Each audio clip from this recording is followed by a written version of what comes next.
todos, este é o canal Resenha Forense, o meu nome é Ricardo Botelho e eu sou aluno do professor Marcelo. Também faço parte do grupo de estudos Jus Naturalista aqui do canal.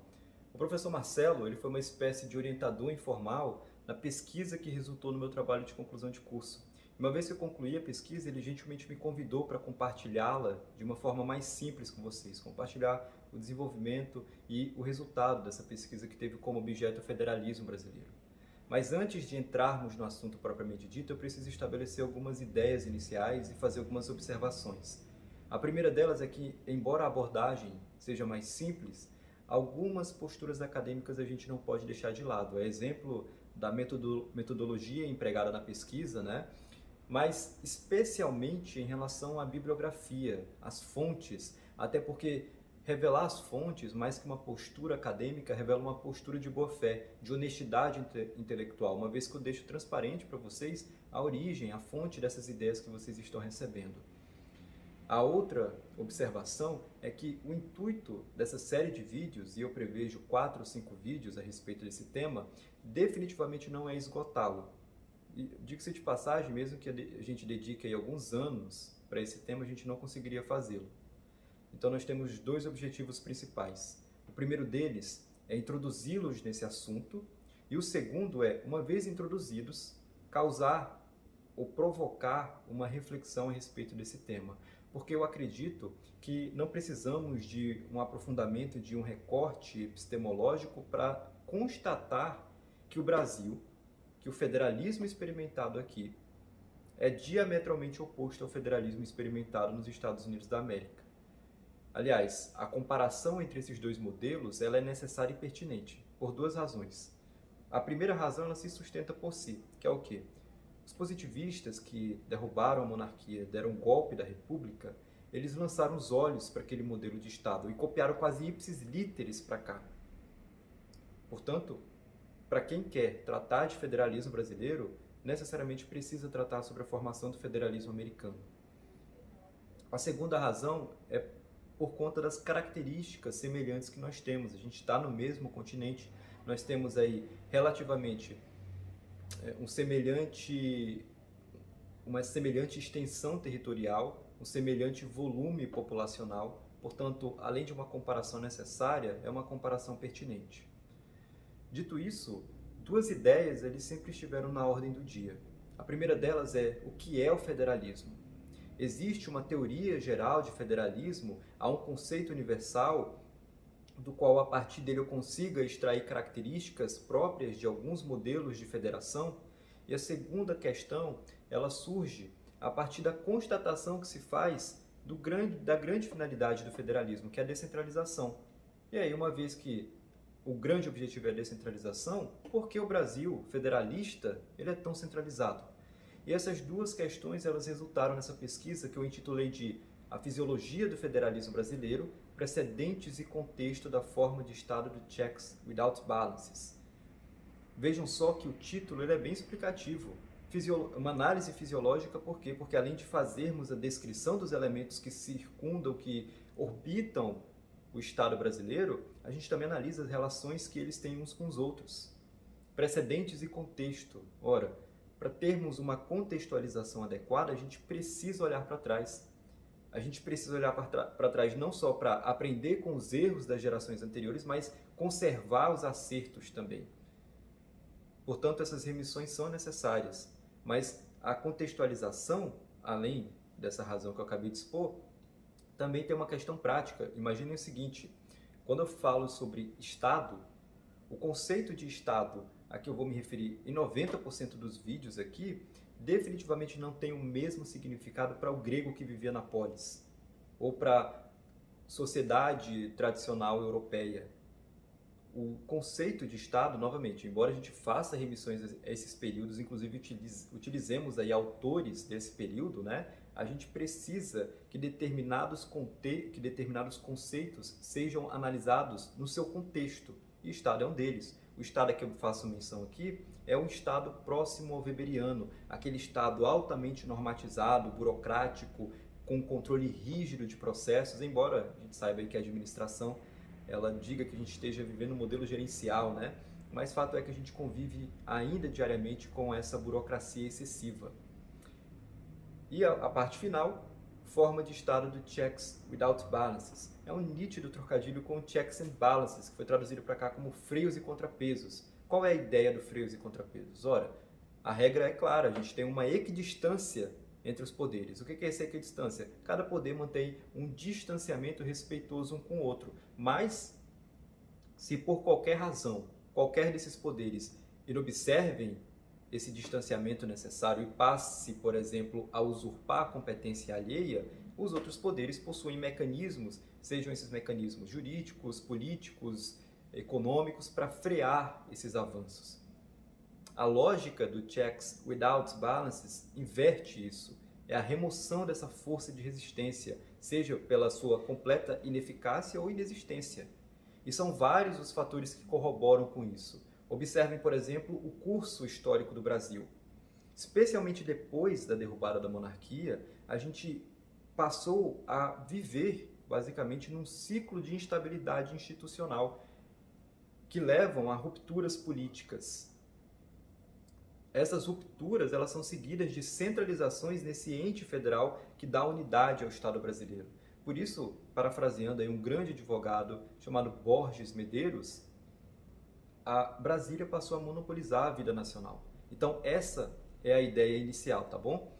Sobre a metodologia, 2 livros eles foram importantíssimos para o desenvolvimento da pesquisa. O primeiro deles eu já estava utilizando desde o início, que é esse do Norberto Bobbio, chamado A Teoria das Formas de Governo, da editora Edipro. O segundo foi uma indicação do professor Marcelo, desse autor, Ricardo Marcelo Fonseca, chamada Introdução Teórica à História do Direito. Saiu pela editora Juruá. Esse segundo livro, indicado pelo professor Marcelo, ele teve uma finalidade bem específica, que foi a de eliminar o máximo possível de anacronismos que pudessem estar contaminando a pesquisa. Em relação ao primeiro livro, esse do Norberto Bobbio, ele faz uma observação muito interessante em relação ao pesquisador das ciências sociais. Ele fala o seguinte, olha, não existe estudo a respeito da teoria das formas de governo aliás, os estudos da forma de governo apresentam 2 aspectos, 2 abordagens. Uma abordagem prescritiva e uma abordagem descritiva. Mas ele segue dizendo, não há tipologia de forma de governo, e é uma lógica que a gente consegue estender à teoria das formas de Estado também, que seja unicamente descritiva, por uma razão simples. E justamente essa razão é uma das críticas que o Ricardo Fonseca faz à metodologia positivista. O indivíduo que está estudando, por exemplo, o ordenamento jurídico, por exemplo, estou estudando o direito brasileiro, eu não consigo ficar à margem do direito brasileiro, não consigo ficar totalmente dissociado daquele objeto que está sendo estudado. De modo que, por exemplo, quando eu vou falar sobre democracia, eu vou falar o seguinte, olha, a democracia surgiu em tal sociedade, etc, etc, e hoje ela é super importante, a gente não pode abrir mão dela. Observe que, inicialmente, ao fazer a descrição da origem da democracia, eu posso predominantemente adotar uma postura descritiva, fazer um uso histórico dessa tipologia, mas ao final vou prescrever. Eu vou adotar uma postura prescritiva, vou fazer um uso axiológico dessa tipologia. Então, o que eu quero dizer com isso? Que os 2 primeiros tópicos dessa minha pesquisa, que serão a origem do Estado inglês, da formação do Estado inglês, e a formação do federalismo americano, a postura será predominantemente descritiva. Eu vou fazer um uso histórico das tipologias de forma de governo e de Estado.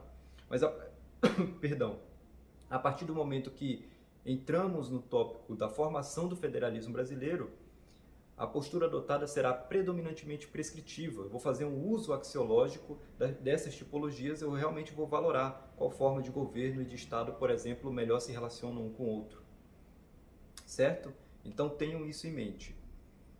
Então, como eu havia dito, há uma constatação que a gente faz aí a olho nu, que é o fato de o Brasil, embora unido sob esse laço federativo, ele sofre rupturas políticas, especialmente com a derrubada da monarquia e a instauração da república, e essas rupturas elas são seguidas de concentração política, de centralização nesse ente federal, tá bom? E essas centralizações estatais elas são seguidas de concentração de matérias políticas administrativas, jurídicas nesse ente central. E tudo isso à revelia da nossa pluralidade geográfica, da nossa pluralidade cultural. Há um estímulo para o agigantamento desse ente, que concentra uma considerável porção aí de competência legislativa e principalmente orçamentária. É por isso que acaba tudo se concentrando, ou seja, o poder político, a vida nacional em Brasília. Podem observar, por exemplo, que qualquer tipo de matéria, via de regra, seja no extremo norte, como aqui em Roraima, ou no extremo sul, passa pelo escrutínio do Supremo Tribunal Federal.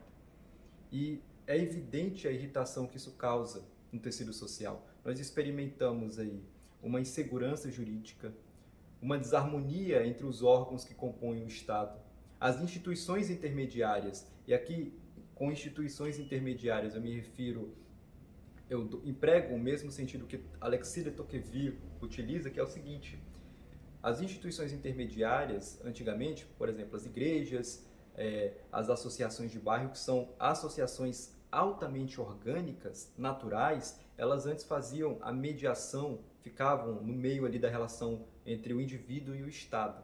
Portanto, é esse o sentido de instituições intermediárias. Essas instituições intermediárias, elas são tolhidas pelas instituições oficiais do Estado. E aí outro sintoma aí que eu enfatizei foi o quê? Os freios e contrapesos aparentemente inoperantes.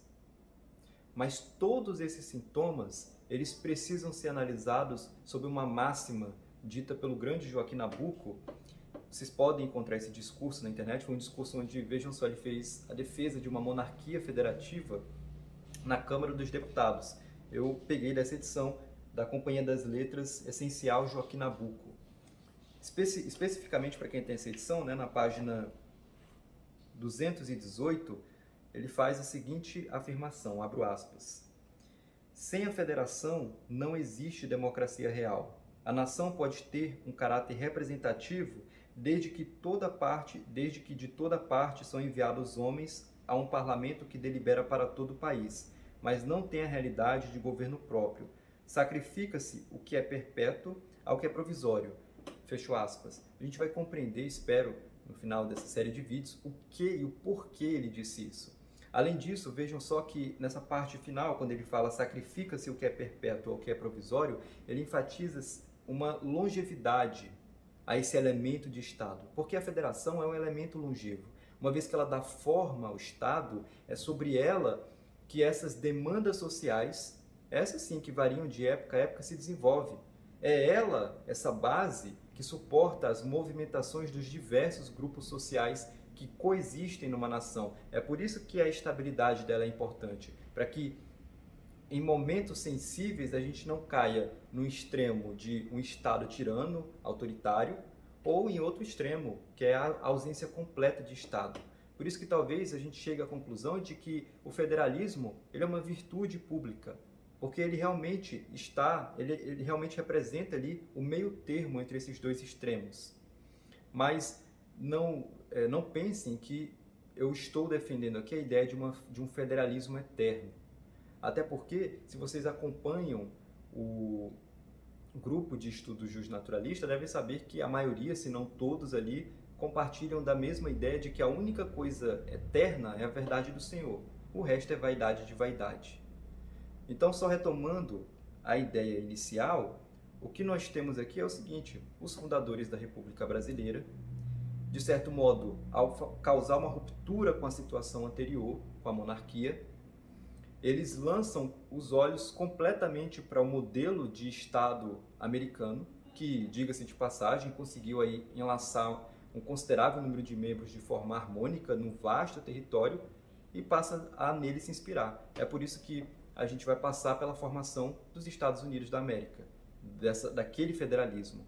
Mas, diferentemente dos nossos fundadores da República, esses positivistas, os Founding Fathers, os pais fundadores, eles não causaram uma ruptura com a coroa britânica, com a situação anterior. A gente vai ler lá na declaração que eles falam, agora estamos dissolvendo os laços políticos que antes nos uniam, mas com isso eles não estão ignorando instituições instituições livres, tá? A que eles já estavam habituados. É por isso que a gente precisa mesmo que de uma maneira resumida, passar pela formação do Estado inglês, tá bom?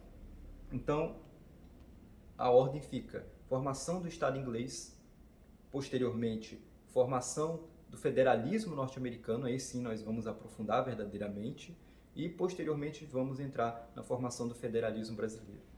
Então, em relação à Inglaterra, ou melhor dizendo, ao que viria a ser esse Estado inglês, a gente observa que em diversos momentos eles se viram numa situação de necessidade de controle do poder do soberano, de impor um limite ao poder do soberano, produzindo um soberano submetido às leis, em vez de um povo submetido aos arbítrios do soberano. Uma verdadeira transição do Rule of King para o Rule of Law.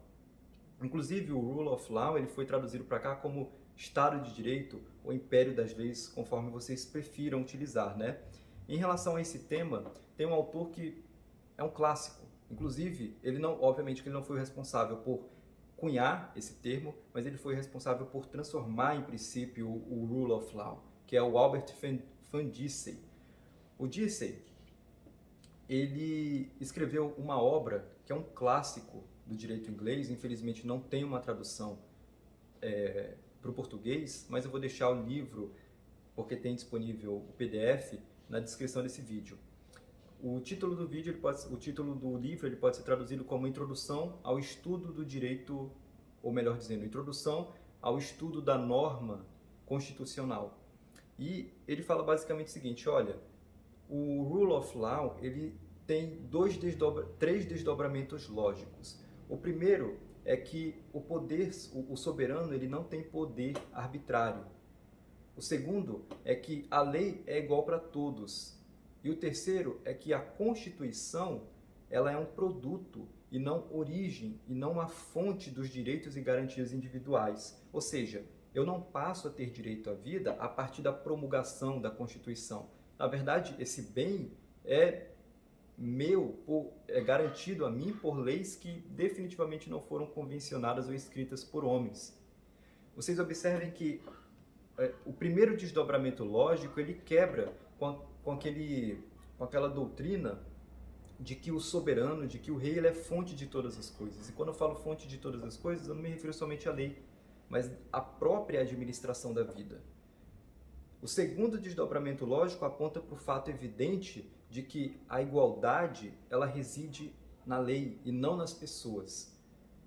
Isso parece um pouco óbvio, mas vejam só, se abrirmos a Constituição do Brasil, no artigo 5º, caput, logo no início a gente vai ler: todos são iguais perante a lei. Aí surge um punhado de julgados, um punhado de doutrinas, crendo que reinventaram ou redescobriram a roda, e aí acabam elaborando um remédio pior que a doença, né? Como, por exemplo, as políticas afirmativas. Em relação a isso, eu sigo o mesmo alvitre de um autor chamado Thomas Sowell, tá? Para quem tem interesse, eu recomendo. Mas o que importa para a gente saber aqui é como se dava a administração nesse território, nessa nação que viria a formar a coroa britânica. E para isso a gente pode imaginar uma situação simples, uma briga entre vizinhos. Imagina o seguinte: eu e o professor Marcelo residimos na Vila A. O professor Marcelo é meu vizinho imediato. Só que o professor Marcelo, ele gosta de funk. 6 horas da manhã, ele coloca lá o som altíssimo e isso está me incomodando. A gente tem duas formas de resolver essa situação. A primeira delas pela autotutela, que seria aí, a gente ia para as vias de fato, e a segunda de uma maneira, digamos, mais civilizada. E para isso a gente tinha a chamada Village Moot, ou Assembleia da Vila. A Assembleia da Vila, ela reunia em si funções que hoje nós estamos habituados a ver divididas, que seria o quê? Administrar a vila, legislar a respeito do cotidiano ali da vila e também julgar. Agora imagine o seguinte: eu resido na Vila A e o professor Marcelo reside na Vila B, imediatamente vizinha à minha vila. A gente tem de ter em mente o seguinte, que uma norma existente, válida, eficaz na Vila A podia não produzir nenhum efeito na Vila B, por uma questão cultural. Então como é que a gente resolvia essa situação?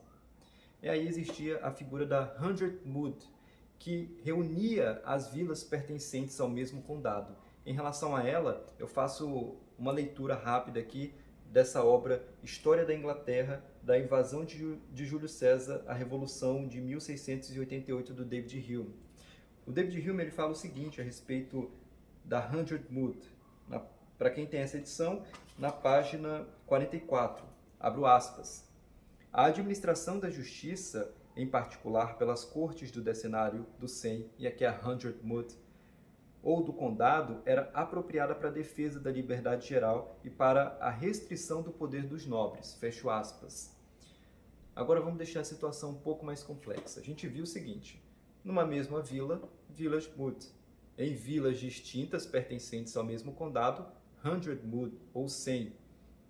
Agora, quando acontecia um determinado litígio, digamos assim, entre condados distintos. Para isso a gente tinha a chamada Shire Mood. Eu faço novamente a leitura do David Hume ainda na página 44. Ele fala o seguinte, abro aspas, nas cortes ou tribunais de condado, todos os proprietários livres reuniam-se 2 vezes por ano e examinavam apelos das cortes inferiores. Decidiam-se ali todas as causas, eclesiásticas ou civis, e o bispo presidia sessões ao lado do magistrado local, às vezes dito conde. As questões eram determinadas de maneira sumária, por maioria simples de votos, sem muita deliberação, formalidades ou delongas, e a autoridade do bispo e do magistrado local restringia-se à manutenção da ordem entre os membros e à censura de suas opiniões. Fecho aspas. Então, nós temos digamos assim, 3 instâncias, mas nós tínhamos ainda uma última. Seria como se fosse, é claro, tenho ideia que é só um exemplo, tá? Mas como se fosse o Supremo Tribunal Federal. Essa última instância de alcance geral, e é a chamada Witan ou Witenagemot, que pode ser traduzido como Conselho dos Sábios. Indo novamente à obra do David Hume, mas agora na página 31, ele fala o seguinte a respeito da Witan. Parece, abro aspas, parece apenas que, em todas as épocas e em todos os reinos, houve um Conselho Nacional, chamado Witenagemot, ou Conselho dos Sábios, cujo consentimento era requerido para aplicar leis e ratificar os principais atos da administração pública. E ele segue dizendo, agora retornando à página 44, ele faz a seguinte observação. Em caso de sentença negativa por parte do 100, ou seja, da Hundred Mood, e posteriormente da Corte do Condado, Shire Mood, cabia recurso à Corte do Rei, mas não em qualquer ocasião. Fecho aspas. A gente consegue já elaborar algumas conclusões a partir dessas informações. A primeira, e a mais importante, ao meu ver, pelo menos no que diz respeito à formação do que viria a ser o federalismo, é o seguinte: a norma local, ela restringiu seus efeitos àquela localidade, assim como os julgados.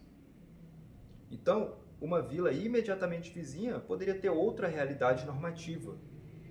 Essa prática, esse costume, ele é a expressão da chamada Lei da Terra, ou Law of the Land. Inclusive, esse costume foi herdado pelos Estados Unidos da América, pelo que viria a ser os Estados Unidos da América. De modo que, se você abrir qualquer livro, qualquer manual compilado a respeito do direito americano, a exemplo desse livro aqui, o livro da lei, olha como eles se referem ao que seria a Constituição, né, federal. Essa Constituição deverá ser a suprema lei da terra. A ideia é justamente essa, a gente tem uma normativa que causará efeitos, que produzirá efeitos em todos os associados dessa federação. Então a ideia é essa, uma suprema lei da terra. Além disso, a gente obviamente não pode perder de vista uma questão prática. Existe aqui, tá bom, um período de pluralismo jurídico, há diversas malhas de direito. Há um direito local, um direito senhorial, um direito canônico, e por trás dessas questões técnicas de qual normativa, qual direito aplicar ao caso concreto, há questões políticas e econômicas. Além disso, há uma questão, por exemplo, de onerosidade na remessa desses autos ao poder central. Imaginem só, hoje é extremamente caro, e olha que a gente usa uma plataforma virtual, remeter um processo para o Superior Tribunal de Justiça, para o Supremo Tribunal Federal. Imagine naquela época. a gente está falando de uma época que não tem carro, que a depender da distância da vila, a viagem pode durar em meses. Então imagine só a preocupação do indivíduo, dos litigantes. Ora, eu estou aqui, eu vou ter gasto com transporte, eu vou ter gastos com alimentação, vai durar o quê? 2 semanas esse deslocamento, então eu vou ter gasto também com estadia, e além de tudo eu tenho que me preocupar com a minha segurança, de não ser morto no caminho. E quando finalmente eu chego lá, na volta eu tenho as mesmas preocupações com transporte, com alimentação, com estadia e com segurança. Então, temos aqui um direito empírico, um direito que ele vai se originar a partir de casos concretos, de certo modo é indutivo, porque as normas elas são originadas a partir de casos, de fatos reais, e não de um caos abstrato, discutido, imaginado. A gente precisa fazer uma retomada aqui histórica, fazer um avanço, melhor dizendo, até o reino de Guilherme, que tinha um epíteto de o conquistador, porque nele nós temos um importante passo para o que seria chamado de direito comum, de common law. O Guilherme, ele queria unificar as cortes, e para isso ele não só expandiu a sua autoridade, mas ele também criou algumas figuras, como por exemplo as figuras dos juízes do rei, dos juízes itinerantes. Fazendo um rápido resumo de quem foi Guilherme, o Conquistador, ele inicialmente, para vocês terem ideia, ele foi simpático com os nativos, com os ingleses, ele era um príncipe normando. Então, quando ele conquistou, ele mais parecia um príncipe legítimo que um conquistador. Mas com o passar do tempo, embora sempre solícito, algumas situações ali deixaram o pessoal com, digamos assim, desconfiado. A primeira delas é que ele começou a desarmar importantes localidades que poderiam aí representar algum tipo de resistência caso ele quisesse, por exemplo, mudar completamente a postura administrativa que ele estava tendo até então. Além disso, ele nunca colocava no primeiro escalão militar os nativos, os ingleses. Sempre era alguém normando, de sua confiança. E isso acabou gerando aí algumas suspeitas e se mostraram de fato reais, tá? A autoridade dele era tanta, para vocês terem ideia, que na Charmut existia a presença do xerife. Essa figura, quem introduziu foi o próprio Guilherme. E, portanto, mesmo em localidades ali onde você tinha um barão eminente, com muita influência, estava submetido a essa figura que acabava representando a coroa na Charmut. E para vocês terem ideia, só vão conseguir se livrar desses xerifes, salvo engano, no reino de Guilherme III. O que o Guilherme fez foi basicamente introduzir na Inglaterra o direito normando. Para vocês terem ideia, até os pleitos, as sentenças, elas deveriam ser feitas nessa língua. Eu faço uma observação, outra observação feita pelo David Hume, dizendo, né, dessa vez na página 105, onde ele fala o seguinte, abro aspas, vale, antes de fazer a leitura, só para relembrar o exemplo que eu dei até então, nós tínhamos essas instâncias, essas instituições que à medida que não tínhamos sucesso em uma, subíamos a outra. Você não tinha como fazer a questão per saltum, digamos assim. Mas o Guilherme, ele mudou isso. Vejam só, abro aspas. Na época dos saxões, a corte real só aceitava apelos que já tivessem sido rejeitados por cortes inferiores, prática observada na maioria dos reinos feudais da Europa. O grande poderio do conquistador estabeleceu pela primeira vez na Inglaterra uma autoridade que os monarcas da França só conseguiriam obter no reinado de São Luís, quase 2 séculos depois. Dotou sua própria corte do poder de receber apelos tanto das cortes de baronatos, aqui é a Hundredwood, quanto das de condados, Charmut. E por esse meio concentrou a administração da justiça em última instância.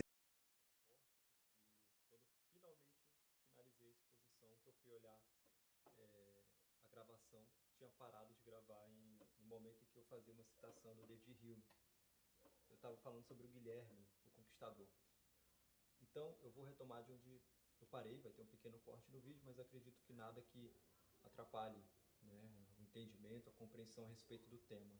Então, eu estava concluindo, demonstrando a forma que Guilherme, o Conquistador, fez para, digamos assim, concentrar a administração da justiça nas mãos do soberano.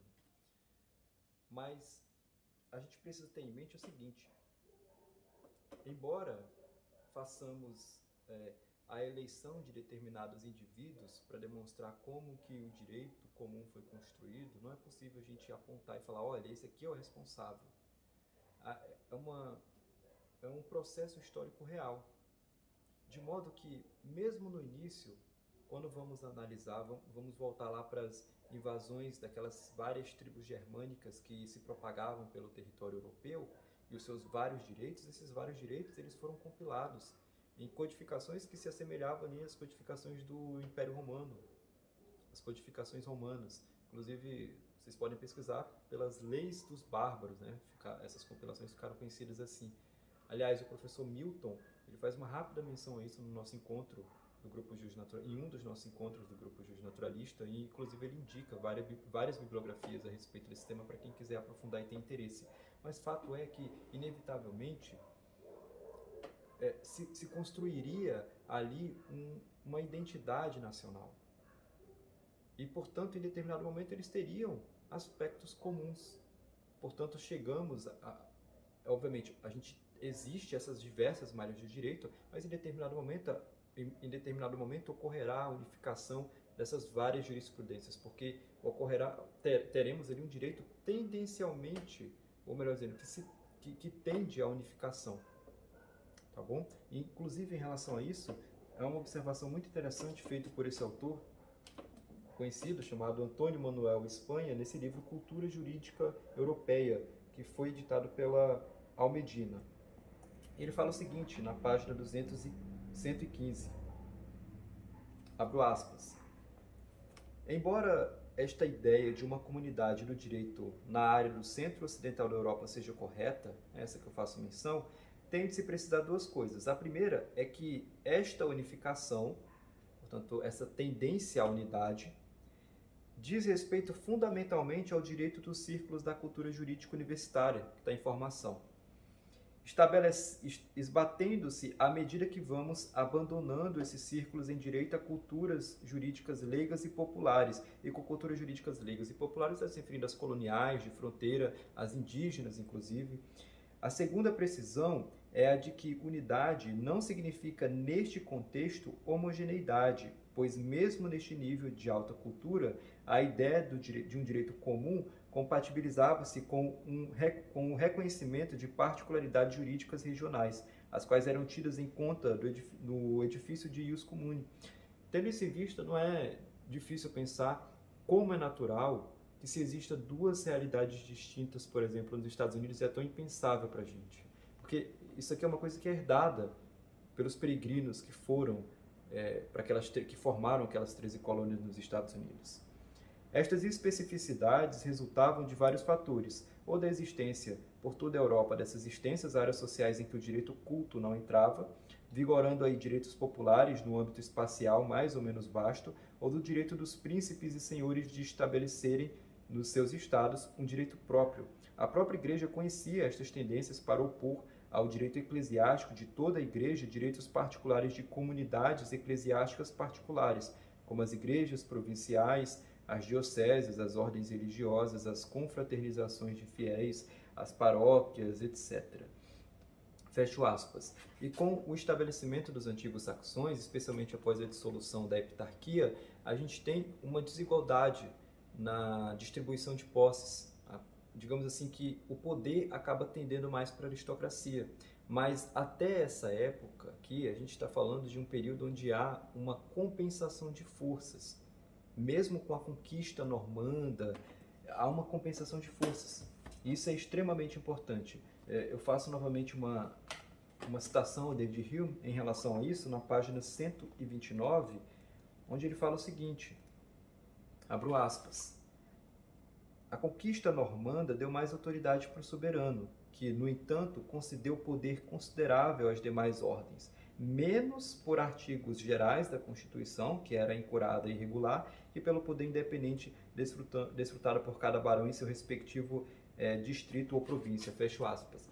Essa compensação de forças é muito importante. Mesmo com o estabelecimento da Magna Carta, que na verdade não foi uma revolução, embora consista no marco, e qual é o marco? Você tem ali a ratificação de precedentes de fato e de direito que há muito tempo já estava consagrado pelos usos e costumes. Mas fato é que há uma compensação de forças, e qualquer que seja a sociedade que passemos a analisar, existem forças existentes ali que, se não forem equilibradas, levará ou ao seu esfacelamento, né? Ou a uma revolução, a um novo status, digamos assim.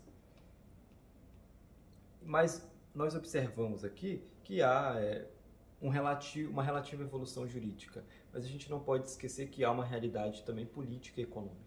Então, quando os Stuarts assumiram, eles realmente conduziram aquele território inglês ao absolutismo. Em relação a isso, o Otto Maria Carpo faz uma análise muito interessante nesse livro, O Iluminismo e a Revolução por Carpo. Eu faço uma rápida leitura de um trecho aqui interessante para isso. Abro aspas, na página 98, para quem tem essa edição. Torna-se instrumento do absolutismo monárquico. Os reis da casa Stuart pretenderam introduzir no direito constitucional inglês aquela doutrina francesa para estabelecer o absolutismo real. Segue dizendo, os vencedores concluíram um novo pacto entre o rei e o parlamento. A doutrina da monarquia parlamentar inglesa tinha as mesmas origens da teoria do direito divino dos reis, apenas mudar a natureza das altas partes contratantes. Fecho aspas. Um bom exemplo desse descompasso de forças a gente tem com Charles I. Para quem não sabe, o Charles I estava com um relacionamento, digamos assim, desgastado com a Câmara dos Comuns, com o parlamento.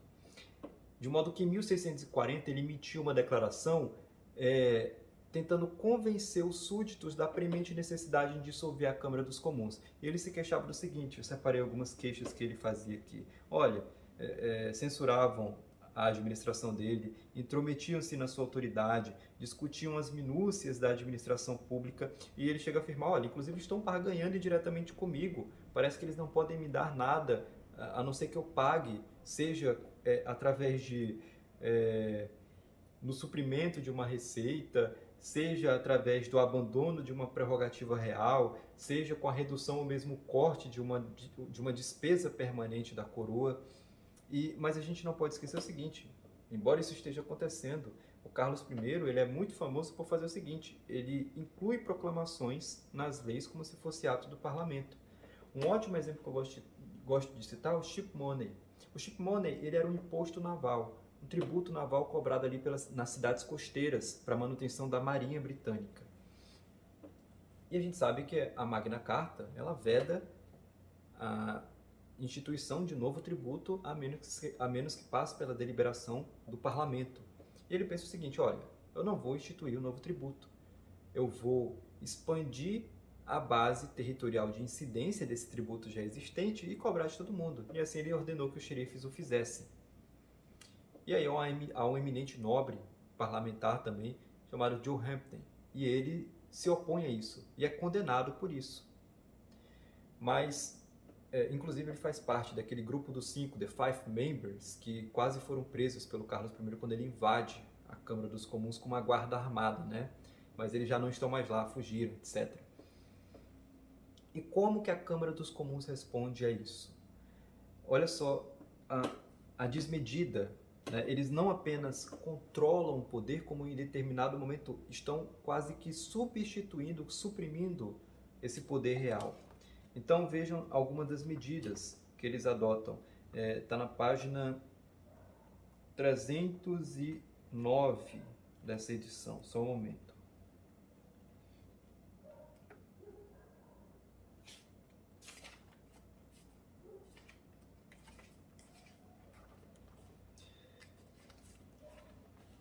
Abro aspas, 308. Os mandados de cobrança de imposto naval eram emitidos para os xerifes, dos quais requeria-se, exigia-se mesmo, sob a injunção de penas severas, que as somas fossem arrecadadas junto a indivíduos com a força da autoridade. Uma sentença bastante rigorosa declarou como delinquentes os xerifes e demais empregados nesse serviço legal. O rei, pelas máximas da lei, não poderia ser acusado. A gente sabe que há a doutrina da irresponsabilidade, né? Ele não vai ser responsabilizado pelos atos praticados. Os juízes que haviam votado contra Hampden no julgamento do caso do imposto naval, foram acusados diante dos lordes e sentenciados à penhora de bens. Barclay, juiz da bancada do rei, foi preso por ordem dos comuns quando presidia a uma sessão em seu próprio tribunal. Todos assistiram atônitos à irresistível autoridade da nova jurisdição. Fecho aspas. Então observem a resposta extrema que a Câmara dos Comuns exerce a esses atos autoritários dos Charles I. A gente sabe como acaba essa história, né? Mas eu faço uma outra citação de Hume que é muito interessante. Abro aspas. As violências contra as leis, especialmente da parte de Carlos, foram, em alguns casos, transgressões de um limite claramente demarcado para a autoridade real. Mas as intromissões dos comuns, embora de início menos importantes e menos determinadas, nem por isso são menos discerníveis para os olhos de um bom observador, e poderiam igualmente destruir a justa balança da Constituição.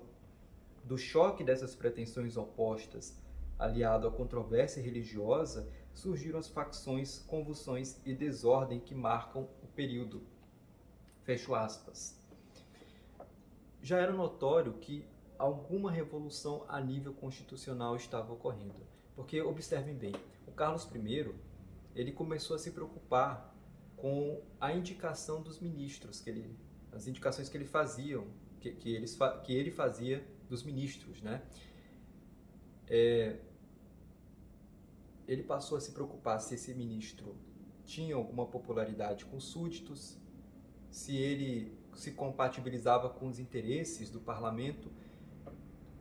No regime anterior, no governo inglês anterior, isso era impensável. As indicações ministeriais se davam ou por favorecimento pessoal, ou porque o rei estimava pessoalmente essa pessoa indicada, sem se preocupar se o indicado ele atendia ali aos interesses, tinha alguma compatibilidade de interesses no parlamento, se esse indivíduo tinha as exigências mínimas para exercer de maneira satisfatória essas funções. E agora, o rei passa a observar máximas que antes eram impensáveis. Então, assim, já estava claro que algo ali de novo estava acontecendo naquele regime estabelecido. A lição que a gente pode extrair daqui, tá, é que toda essa crise que sucedeu, ela vai levar à Revolução Gloriosa. E, a meu ver, o grande produto da Revolução Gloriosa é a Declaração dos Direitos que eles fizeram lá, a English Bill of Rights, né? A Declaração de Direitos inglesa, que novamente vai ratificar precedentes já existentes naquela sociedade. Não inovou, não trouxe algo novo para aquilo ali. Ela não é a fonte, a origem, ela é um produto. E é isso que a gente precisa extrair de lição da formação do Estado inglês. Além disso, esse governo representativo que resultou no fim, ele não foi estabelecido a partir de divagações filosóficas fechadas no gabinete. Pelo contrário, a gente observa que é um processo histórico real. E todas essas instituições, digamos assim, construídas e que foram resistentes ao teste do tempo, elas foram herdadas por aquelas colônias que viriam a ser os Estados Unidos da América. Inclusive, muitas delas, ou a inobservância de muitas delas pela coroa inglesa, constitui ali o mote para a Revolução Americana, né? Para o processo de independência americano. E é ele que a gente vai passar a analisar no próximo vídeo. A gente vai analisar inicialmente os atritos entre a coroa britânica e as 13 colônias e, posteriormente, a formatação do federalismo norte-americano. Bom, apenas isso. Muito obrigado.